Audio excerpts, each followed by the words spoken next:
strikes against ISIS in Somalia. At the same time, Trump has been moving ahead with a naval blockade on sanctioned exports of Venezuelan oil.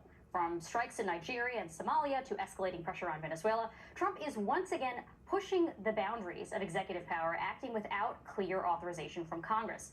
Joining us now to discuss, Dino Badala, host of The Dino Badala Show, and James Sample, professor of law at Hofstra University and former attorney at the Brennan Center for Justice's Democracy Program. Thanks to both of you for joining. James, I want to start with you.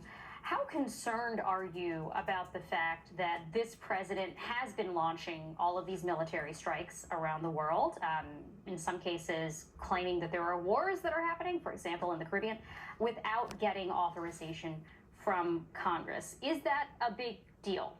It is a big deal. It is also true that that has become common practice, that is transcended. It's not a partisan thing. It's not unique to Donald Trump. It is very much the trend of the last few decades. On the other hand, there are things that are unique to Donald Trump. And when you combine that trend with the things that are unique to Donald Trump, the idea of this is a guy who, in my view, would not think twice about doing that kind of thing for personal gain as opposed to geopolitical need. And I think that that is deeply, deeply troubling. I think it's deeply troubling when you analyze and consider the nature of some of the strikes. I mean, certainly the boat strikes in the Caribbean, the double tap, claiming that the Christmas Eve and Christmas Day attack in Nigeria is to protect the Christians, and you go after a region where Christians and Muslims are living and coexisting peacefully. There are a lot of disconnects between the rationale and the action.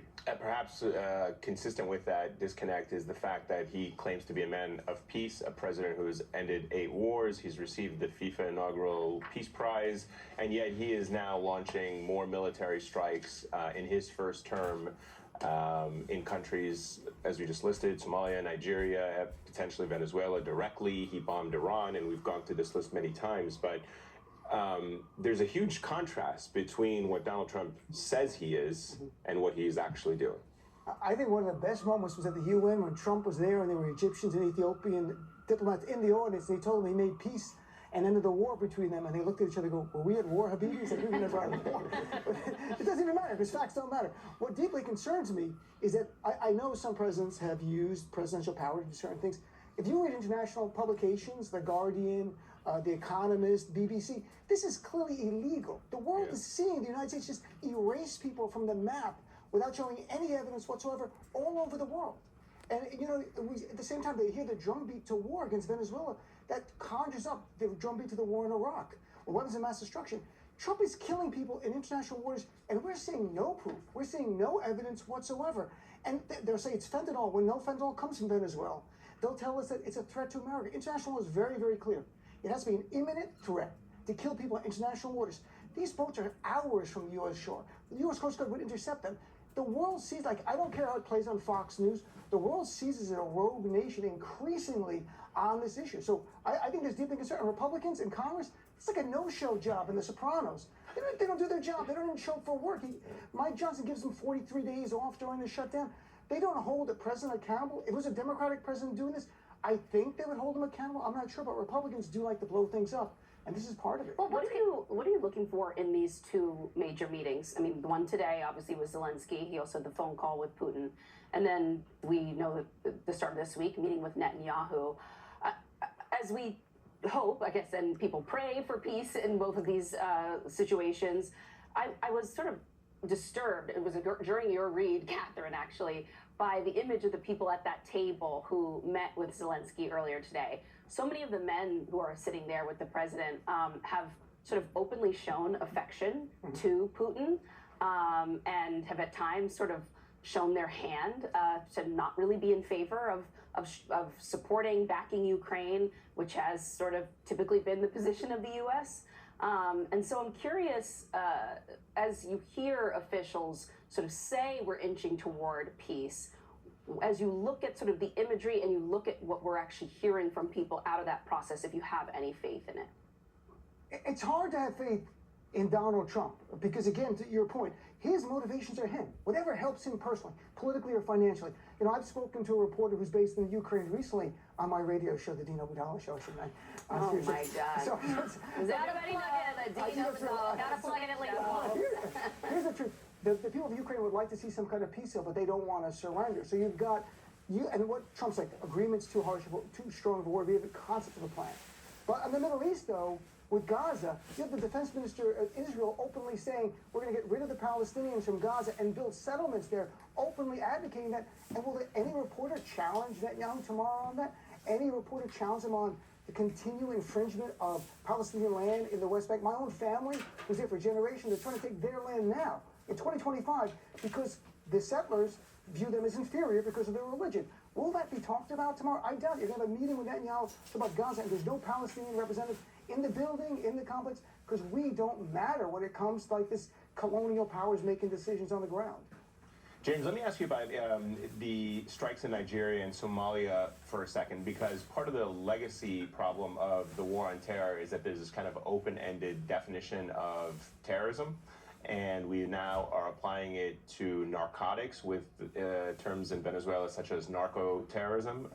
And so it's kind of just like take the word terrorism, apply it to whatever, extend the military operation to any part of the world. But there's no evidence, as you said, that the strikes against these alleged ISIS strongholds in northern Nigeria, because nothing is made public to the American people, and Congress doesn't see any evidence. And so this American military is just acting without even trying to convince the American people that what they actually struck was an ISIS stronghold.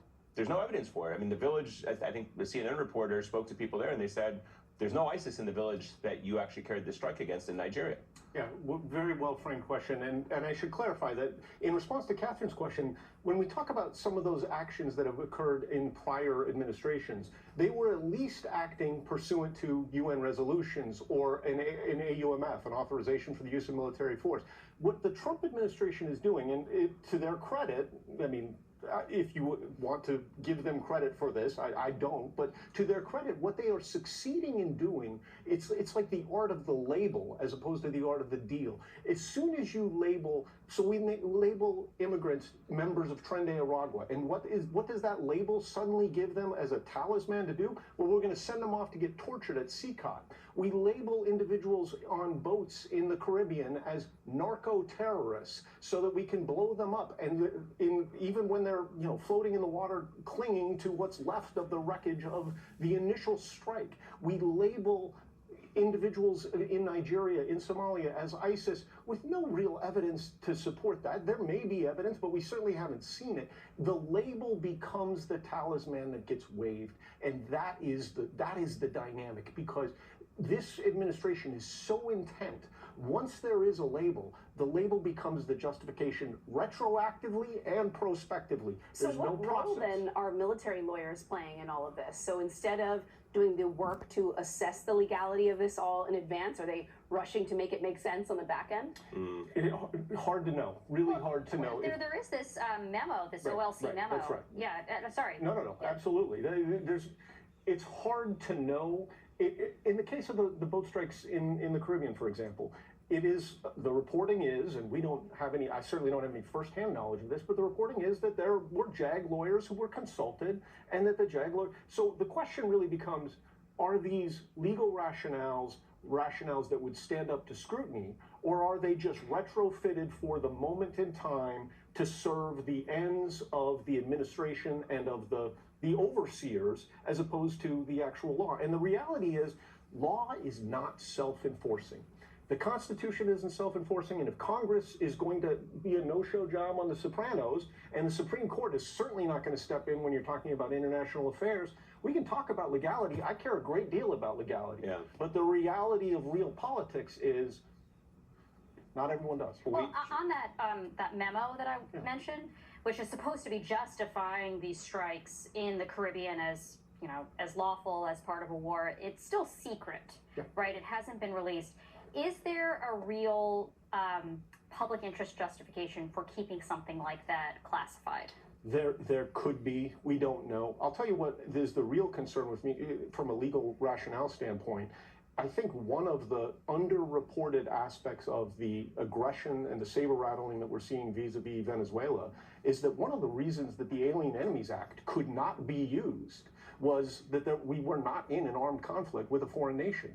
If you are then in an armed conflict with Venezuela, all of those Alien Enemies Act opportunities become justified. That's a very interesting point. Let me ask you really quickly about Nigeria. We had a guest on yesterday who said part of the attack against Nigeria wasn't so much about the Christians in Nigeria, it was about the evangelical Christians here who have drummed this narrative of there being a genocide in Nigeria against Christians there, and that's what is motivating and animating Trump. I see the same thing you do. How many times we heard the word secret memo here, killing people without any evidence presented to us, told after the fact? We're in 2025, the United States of America. We have our government killing people, and we're not seeing any evidence of what the justification is, and it's somehow accepted. I don't know why Republicans in the base don't demand from their elected officials what is going on. And from Nigeria to the idea of what's going on in Venezuela off the coast, I don't understand why, as a people, we've become sheep, so many people, to accept lies from administration when we went through the whole Iraq war based on lies. And obviously, if the concern is Christians, then why is there any concern for the Palestinian Christians in the West Bank? It's something I was writing about just this week. If you're going to be consistent, there are Palestinian Christians suffering, who their land is being taken right now by settlers, backed up by the Netanyahu administration. So if you're really concerned about Christians, be concerned about them there and in Gaza. Yeah, be consistent. Thank you, Dean. James Sample, thank you, Dean. Thanks, You're James. actually sticking around with us. We're going to get your take on J.D. Vance, perhaps maybe quietly planning a 2028 run for the White House. You're watching The Weekend Primetime on MS Now.